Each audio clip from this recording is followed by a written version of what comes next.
Isang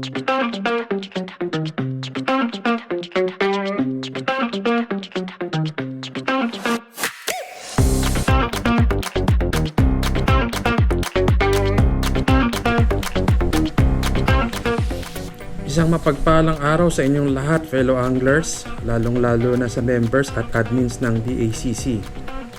Sa video po na ito, ipapakita ko sa inyo kung paano ako mag-setup ng rod at reel.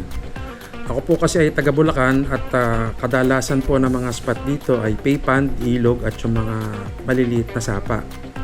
So ang gagawin ko pong setup at kadalasan kong ginagawa ay yung babagay dito sa mga spot dito sa Bulacan. Ako po ay may katagalan na rin sa hobby na ito, simula 1997 up to present.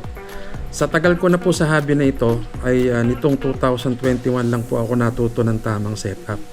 So ang purpose ko sa video na ito ay makapagbigay ng idea para ang ating mga beginner na angler ay maiwas na sa malaking gastos dahil sa mali-maling setup.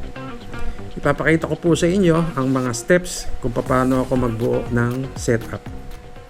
Ang una po natin na dapat isaisip ay kung saang spot tayo madalas na mamimingwit. Dahil dito po sa Bulacan naman ay mga paypand kadalasan ang nakapaligid at sa mga karatig na bayan gaya ng Valenzuela, ang mga paypand po dyan ay naglalaman ng bangos, tilapia, hito, dalag, minsan po may buwan-buwan, may cream dory at meron ding apahap. Pagka na-consider na po natin yung ating spot na madalas pupuntahan, ay makakapag-isip na po tayo kung ano yung tamang rod na ating pwedeng gamitin para sa mga species na ito.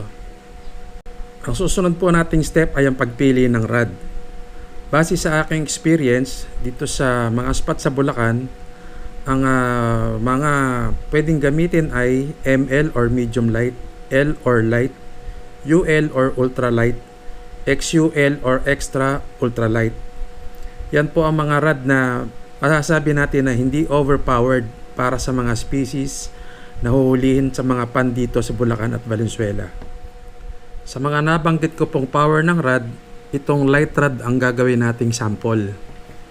So ito po ay light rod na gamit ko. Medyo hindi lang po kita yung mga nakasulat, pero napaka-importante po ng mga nakasulat na yan. So ang specs po ng rod ko ay 652L. So yung L po is light, 6.5 po ang haba niya. Tapos meron po siyang lure capacity na 1/16 hanggang 1/4 ounce. At meron din po siyang line capacity na 4 to 8 pounds.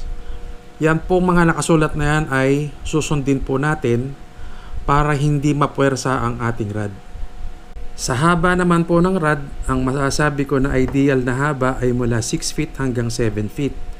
Dapat po kasi nating ikonsidera ang haba ng rod dahil dito sa Bulacan, hindi natin may iwasan sa mga palaisdaan, meron po mga puno or mga bagay na maaaring sabitan. At saka pagka po marami tayong katabing namimingwit, minsan po pagka sobrang haba, nakakasabit na rin po tayo ng kapwa natin angler. Ang i-consider po natin sa haba naman, mas maigsi, mas may direksyon ang bato natin. Mas accurate po ang bato pag maigsi. Pagka naman po mahaba, less accuracy, pero mas malayo naman ang pukol. Ang third step naman natin sa pagbuo ng setup ay ang pagpili naman ng reel. Ang reel po ay ibabagay natin doon din sa ating rod. So kadalasan po na ginagawang setup, pag ang rod natin ay ML, ang ginagamit po na reel ay 2000 to 3000 series. Pag light naman po, masasabi ko yung 1000 series na deep spool ay pwede na. Sa UL naman at XUL, kadalasan pong ginagamit dyan ay 500 hanggang 1000 series. Meron din pong gumagamit ng 2000 series, yung shallow spool na tinatawag natin. Ang fourth step naman sa pagbuo natin ng setup ay ang pagpili ng line. Gaya po ng nasabi ko kanina, yung pong nakasulat sa rod natin ay importante. Gaya po nung nakalagay dito sa rod ko, ang line capacity niya ay 4 to 8 pounds. So pwede akong gumamit ng 4 pounds minimum, 8 pounds maximum. Yan po ay importante kasi hindi natin maiiwasan na magkaroon ng diferensya ang ating rod. Posibleng mabali kung lalagpas tayo dun sa maximum na 8 pounds. Pagka po, let's say, naglagay tayo ng 10 pounds, posible po na mas maunang maputol yung rod kesa dun po sa line natin. Pagka po nag-load tayo ng, nakahuli tayo ng mabigat na isda. So, i-consider po talaga natin yung nakasulat sa rod na yan. Ngayon po, sa line naman po, sa haba, ay minsan po, yung nakalagay sa reel natin ng mga number, let's say, nakalagay po dito kung gaano kahaba ang capacity ng reel. Minsan po, hindi naman nasusunod na yan. Kasi po, ang line manufacturer, iba-iba. Tapos, iba-iba rin po yung kapal ng line. So, gaya po nito, magkaiba ng brand, isang Daiwa at saka isang Siglon. Ito pong Daiwa ay 8 pounds, itong Siglon ay 8 pounds din. Kaya lang po, mas makapal po itong Daiwa. Siya po ay 0.13 mm, samantalang itong Siglon ay 0.121. So, pareha silang 8 pounds, magkaiba ng nipis. So, mas manipis, mas marami kayong mailo-load sa inyong reel. Gaya po nitong reel na to. Ito po ay 1000 series lang. Pero nung ispulan ko po ito ng line, itong Siglon, machine spool po yung ginamit, kaya siksik.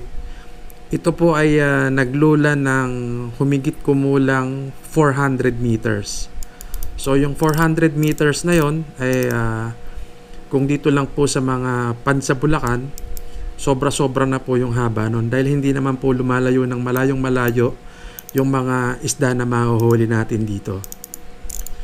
Yun lang po ang tip ko sa inyo, at sa end po ng video ay bibigyan natin ng recap yung mga steps na dapat nating i-consider.